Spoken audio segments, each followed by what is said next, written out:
C Joseph Vijay எனும் நான்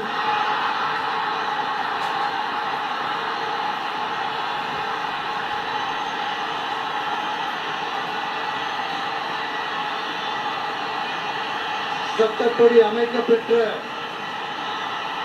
இந்திய அரசியல் அமைப்பின்பால் உண்மையான நம்பிக்கையும் மாறா பற்றும் கொண்டிருப்பேன் என்றும் இந்திய நாட்டின் ஒப்பில்லாத முழு முதல் ஆட்சியையும் ஒருமையையும் நிலை நிறுத்துவேன் என்றும் தமிழ்நாட்டு அரசின் முதலமைச்சராக உண்மையாகவும் உளச்சான்றின்படியும் என் கடமைகளை நிறைவேற்றுவேன் என்றும்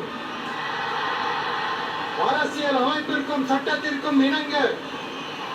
அச்சமும் ஒருதலை சார்பும் இன்றி விருப்பு வெறுப்பை விலக்கி பலதரப்பட்ட மக்கள் அனைவருக்கும் நேர்மையானதை செய்வேன் என்றும் ஆண்டவன் மீது ஆணையிட்டு உறுதிமொழிகிறேன்.